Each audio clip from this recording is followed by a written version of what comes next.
দেশ বিদেশের বাছাই করা খবর নিয়ে সর্বদাই সত্য সন্ধানী এই নিউজ ভারত।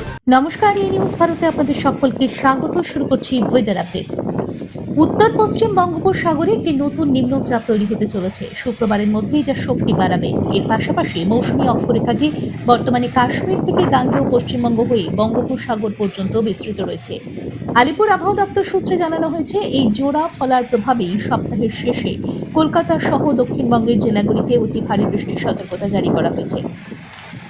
আবহাওয়া দপ্তরের পূর্বাভাস অনুযায়ী শুক্রবার থেকেই দক্ষিণবঙ্গের সব জেলায় হালকা থেকে মাঝারি বৃষ্টি শুরু হবে। শনিবারও এই পরিস্থিতি বজায় থাকবে, তবে রবিবার বৃষ্টির দাপট আরো বাড়বে। সপ্তাহের শেষ দিনে কলকাতা, উত্তর চব্বিশ পরগনা, হাওড়া, ঝাড়গ্রাম, পুরুলিয়া এবং বাঁকুড়ায় ভারী বৃষ্টির সম্ভাবনা রয়েছে। অন্যদিকে দক্ষিণ চব্বিশ পরগনা, পূর্ব মেদিনীপুর এবং পশ্চিম মেদিনীপুরে 7 থেকে 20 সেন্টিমিটার পর্যন্ত অতি ভারী বৃষ্টির সতর্কতা জারি করা হয়েছে, যার ফলে নিচু এলাকা জলমগ্ন হওয়ার পরিস্থিতি তৈরি হতে পারে। আজ কলকাতায় আংশিক মেঘলা আকাশ। আজ কলকাতা ও তার পার্শ্ববর্তী অঞ্চলে দিনের সর্বোচ্চ তাপমাত্রা 33 ডিগ্রি সেলসিয়াস, সর্বনিম্ন 28 ডিগ্রি সেলসিয়াস। বাতাসে আপেক্ষিক আর্দ্রতার পরিমাণ 73%, অনুভূত তাপমাত্রা 43 ডিগ্রি সেলসিয়াস। ব্যুরো রিপোর্ট, ই নিউজ ভারত।